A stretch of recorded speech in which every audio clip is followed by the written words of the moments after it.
ఇంకొక పక్కన ఈరోజు మిమ్మల్ని అందరినీ ఇప్పుడే పవన్ కళ్యాణ్ గారు చెప్పినట్టు వారి యొక్క సమయ స్ఫూర్తిని నేను ఎప్పుడూ మర్చిపోలేను.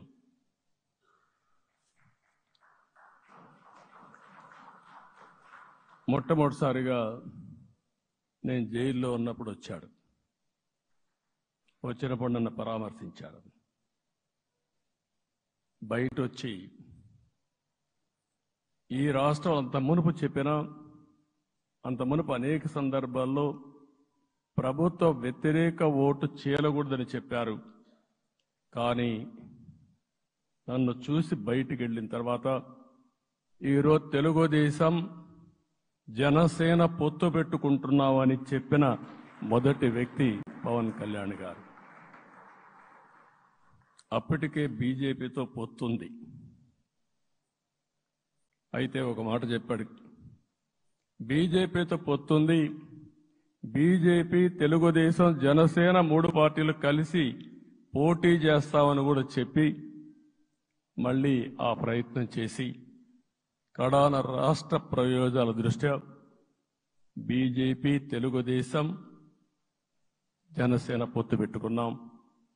మనస్ఫూర్తిగా ఆయన అభినందిస్తున్నా. ఆ రోజటి నుంచి ఎలాంటి పొరపక్షాలు లేకుండా కలిసి పనిచేశారు. మాకు కొన్ని అనుమానాలు ఉండేటివి. ఓటు ట్రాన్స్ఫర్ అవుతుందా లేదా, ఓటు ట్రాన్స్ఫర్ కాకపోతే ఎక్కడన్నా సీట్లు నష్టపోతామని. అందుకే మీరు ఒక్కసారి చూస్తే ఎన్నికలు మొత్తం సెట్ అయింది, నామినేషన్స్ వేసాం, ముందుకెళ్ళాం. అదే సమయంలో మొట్టమొదటిసారిగా కొవ్వూరులో 3 పార్టీల నాయకులు కలిసి, నేను, పవన్ కళ్యాణ్ గారు, పురంధేశ్వరి గారు ముగ్గురం కలిసి ఫస్ట్ మీటింగ్ అడ్రస్ చేశాం. అక్కడి నుంచి 6 జిల్లాల్లో మేమిద్దరం కలిసి తిరిగాం. బీజేపీ నాయకులు కలిసి వచ్చారు. ఆ తర్వాత మొట్టమొదటిసారిగా అమిత్ షా గారు ఏదైతే అనంతపూర్లో ధర్మవరం కాన్స్టిట్యున్సీకి వచ్చారు. నేను మొన్న నేషనల్ మీటింగ్లో కూడా చెప్పాను. ఆయన వచ్చినప్పుడు చాలా స్పష్టంగా ఎందుకు మేము పొత్తు పెట్టుకున్నామనే విషయాలు చెప్తూ ఈ ప్రభుత్వ అవినీతిని ఎండగట్టారు, సూటిగా మాట్లాడారు. ఆ ఒక్క మీటింగ్తో రాష్ట్రం మొత్తం ఒక నమ్మకం వచ్చింది. బీజేపీ కూడా పూర్తిగా ఈ కూటమిని సపోర్ట్ చేస్తున్నారనే కాకుండా ఈ రాష్ట్రానికి ఏ అవసరం ఉందో చెప్పగలిగారు. అది అయిన తర్వాత ప్రధానమంత్రి గారు వచ్చారు. మొట్టమొదటి మీటింగ్ మీరు చూస్తే ఇక్కడనే రాజమండ్రిలో పెట్టారు. రాజమండ్రిలో స్పష్టత ఇచ్చారు. నేను అనకాపల్లిలో స్పష్టత ఇచ్చారు. తర్వాత రాజంపేటలో మాట్లాడుతూ చాలా క్లియర్గా చెప్పారు.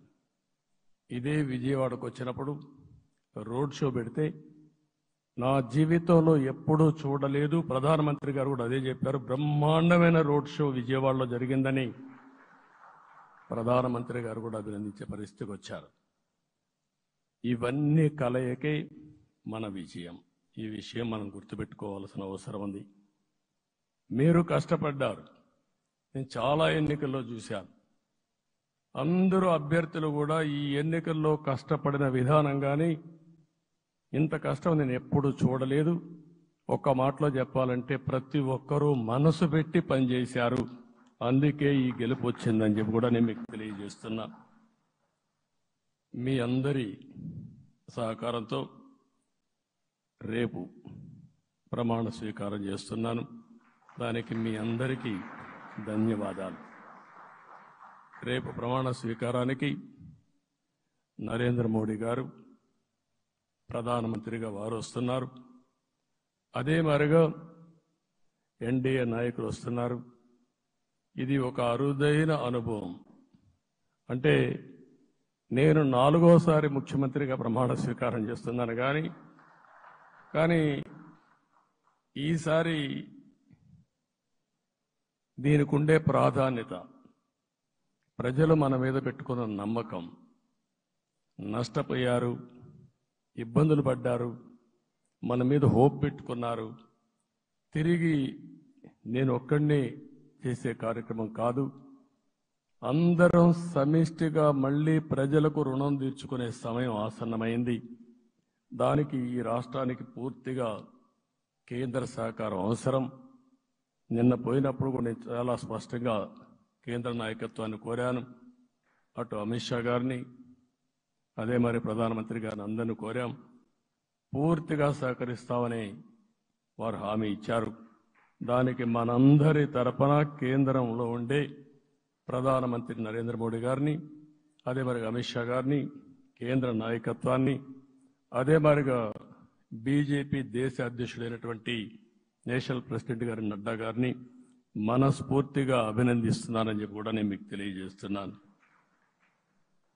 ఈరోజు 40 సంవత్సరాలుగా రాజకీయాల్లో ఉన్నాను. నేను ఎప్పుడు కూడా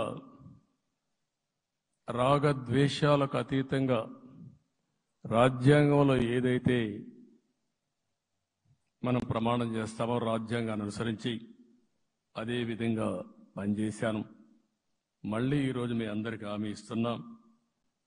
నాకు అలవాటు ప్రజల కోసం కష్టపడడం, అవిశ్రాంతంగా పనిచేయడం, పోరాటాలు మాత్రమే నాకు తెలుసు. ప్రజాహితం మాత్రం తెలుసు. తప్పకుండా దాన్ని నిలబెట్టుకుంటా. ఇన్ని దశాబ్దాలుగా కూడా ప్రతి అడుగు కూడా మీరు ఒకసారి చూస్తే ప్రతి ఆలోచన, తపన అన్ని కూడా ప్రజల కోసమే చేశాం. ఈరోజు మనకిచ్చింది ప్రజల అధికారం కాదు. ఇది ఒక పవిత్రమైన అత్యున్నతమైన బాధ్యత మనకు అప్పచెప్పారు. ఈ విషయం అనుక్షణం ప్రతి ఒక్కరూ మనం గుర్తుపెట్టుకోవాల్సిన అవసరం ఉంది. నేను 14 సంవత్సరాలు దగ్గర ముఖ్యమంత్రిగా ఉన్నాను. 15 సంవత్సరాలు ప్రతిపక్ష నాయకుడిగా పనిచేశాను. ఎన్నో సవాళ్లు చూశాను, ఎన్నో సంక్షోభాలు చూశాను. ప్రతి ఒక్క సంక్షోభాన్ని ఒక అవకాశంగా మలుచుకుని ముందుకు పోయాం. ఈరోజు కూడా మీకు అందరికీ ఈరోజు రాష్ట్రంలో మనం చూస్తే చాలా సమస్యలున్నాయి. నా అనుభవాన్ని మొత్తం తీసుకుని పూర్తిగా మీ అందరి సహకారంతో, మిత్రులు పవన్ కళ్యాణ్ గారి సహకారంతో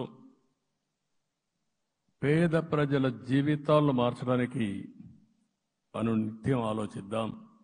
అది చేసి మన నిజాయితీని, మన కృతజ్ఞతని ప్రజలకు తెలియజేద్దాం. అందుకని ఇంకొక పక్క మీరు ఆలోచిస్తే రాష్ట్రం పూర్తిగా శిథిలమైపోయింది. దెబ్బతినని వర్గం అంటూ లేదు. అందుకనే ఓసారి ఆశ్చర్యం కూడా వేస్తుంది. ఈ రాష్ట్రం నుంచి కూలి పనుల కోసం వేరే రాష్ట్రాలకు వెళ్లిన వ్యక్తులు సొంత డబ్బులు పెట్టుకుని వాళ్ళ యొక్క ఫుడ్ కూడా పాకెట్స్ తయారు చేసుకొని వచ్చి ఓటేసి మళ్లీ వెళ్లారు. ఇది ఊహించని పరిణామం. ఇక్కడుండేవాడు ఓటేయడం ఒక ఎత్తైతే, పేదవాడు చిన్న చిన్న పనులు చేసుకునేవాడు కూడా వచ్చి ఓటేశారు. ఎక్కడో అమెరికా, ఆస్ట్రేలియా, ఆఫ్రికా విదేశాల్లో ఉండే ఎన్ఆర్ఐస్ అయితే లక్షల రూపాయలు ఖర్చు పెట్టుకొని వచ్చి పనిచేశారు. లక్షల రూపాయలు ఖర్చు పెట్టుకొని వచ్చి మనకు ఓటేశారు. నా జీవితంలో ఎన్నోసార్లు ఎన్నికలు చూశాను, కానీ ఈసారి ఒక బాధ్యతతో ఓటర్స్ ప్రవర్తించిన తీరు శాశ్వతంగా తెలుగు జాతి చరిత్రలో మిగిలిపోతుంది. అది ఈరోజు జరిగిన విషయం మనం గుర్తుపెట్టుకోవాలి. మనందరం ఒకటే గుర్తుపెట్టుకోవాల్సిన అవసరం ఉంది. ఏ అహంకారంతో విర్రవీగిపోయారో ఆ అహంకారం కూలిపోయింది.